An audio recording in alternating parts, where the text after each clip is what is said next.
What's up, guys? Welcome back to the channel. So today I want to talk about Naughty Dog and Intergalactic. So a new Bloomberg article came out stating that Naughty Dog is kind of going back to what they were doing before and crunching their workers once again. Crunch is no stranger to the gaming industry, but specifically Naughty Dog, they're like almost notorious for it. I think it was a couple of years ago they had like a whole video or segment in the video talking about crunch, talking about how they could avoid it and why it's even a thing, even stating that they're just going to completely avoid it, never do it again, and here we are talking about it. Typically when it comes to crunch, game developers do it because they need to hurry up and get the game out on time, right? Typically this comes at like the end of the game's development cycle, right? You know, that makes sense. Let's make one final push and maybe overwork our workers just a little bit. No, not a little bit, a lot. And get the game out on time. But nope, not this case for Naughty Dog. They're doing it so they can get out a demo to Sony, like a in-studio or in-house demo to show to Sony, kind of show what's going on with Intergalactic, and I guess just to show something of substance, which is like almost absurd to me. Like I can understand crunch. I don't like it. I don't agree with it, but I guess the idea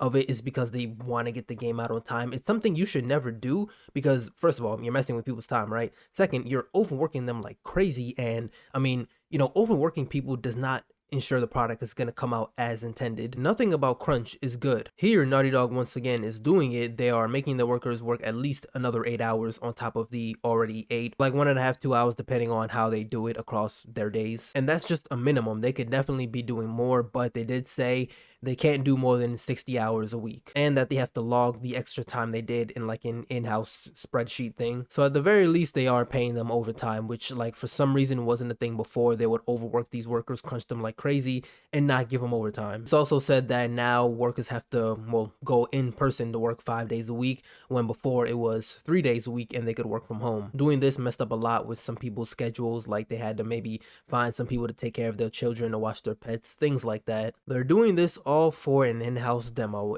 To me, that's just like that's the real kicker. And like I said, typically crunch occurs at like the end of the development cycle when the game is about to come out relatively soon. To do this for a demo that the publisher should just be able to wait for is ridiculous to me. I'm not familiar with all of this stuff, okay? But I feel like they know the game isn't coming out for a while, bro. Just can you give them a little bit more time to get this demo out and they'll show you when it's ready? But to overwork your workers when they're already most likely overworked for a demo, that's just ridiculous. This is something that needs to be completely erased from just anything, right? Any job. Specifically, I guess we're talking about here, the gaming industry. It happens way too often. And when people from the industry come out and talk about it, they're quickly shut up. You know, they might be fired or just punished for it. People in the gaming industry are such like hardworking people. They're probably some of the most hardworking people out there, right? And they do not get paid nearly enough for what they do. They don't get the recognition they deserve. People in the gaming industry do what they do because they love it, and that's the only reason they keep up with it. And I mean, well, they keep doing it. Now, I guess the only good thing to kind of come out of this article is that the mandatory like overtime did end this week, and they're gonna return to only 3 days mandatory being in office in January. So again, really the only thing that came out of this is the fact that it didn't last for too long, even though you could argue going from October until now, that's still a pretty long time. Hopefully this thing doesn't happen again though. You know, wishful thinking, right? Especially when it comes to Naughty Dog, who, like I said before, they just said not too long ago they weren't going to do this again. But yeah, hopefully they don't do this again. They just let the workers work at a reasonable pace and get the game out when it's ready. As much as I do complain about games taking a very long time, and specifically in this case Naughty Dog taking a long time for their games, I would much rather them take a long time and have the workers work at a normal pace rather than have them crunch and overwork their workers to the point where, I mean, their game does come out on time, but at what cost, right? Their lives, their mentality, their just sanity. Yeah, if it's better for the workers, just let them work at a reasonable, normal pace, okay? Okay, kind of switching gears a little bit, so I want to talk about what this might mean for Intergalactic's release.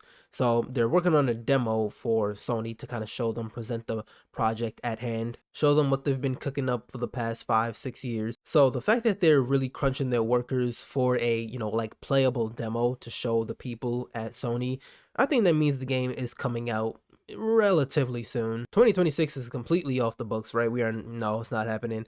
2027, right? So for Intergalactic, I'm gonna put it around June, July. Though the game does give me like a fall 2027 release vibe, I'm gonna give it June, July, just because their last 2 games, that's what they did. They got a playable demo coming out for Sony. Chances are the game is in a pretty playable state to the point where they could show like a gameplay trailer relatively soon, meaning the game will come out relatively soon, which, like I said, probably like summer, maybe fall 2027. I don't think it's going to be early 27. It's not coming out next year, no chance. So this is just me using my logic. I personally think it's going to come out around that time. And 7 years, about 7 years sounds about right for a studio like Naughty Dog. They like to take their time on their games. And also just looking at when they started the game, when they first announced it and showed it off at the Game Awards, they should definitely have the game out by 2027, no further than that, because any further than that is just ridiculous. And I mean, we're not any stranger to ridiculous, but that would be pretty absurd going on 8 years for a game. But yeah, that's just me.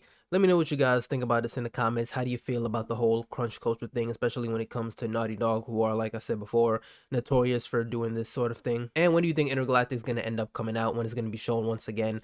Chances are it is going to be shown next year. I'm going to put it at like or like March, April of next year. That's when I'll say. PlayStation does tend to do a lot of state of play, so they're most likely going to show it off there. They'll probably give it its own state of play as well. And yeah, as always, if you guys enjoyed the video, like it up, subscribe, and I'll see you in the next one.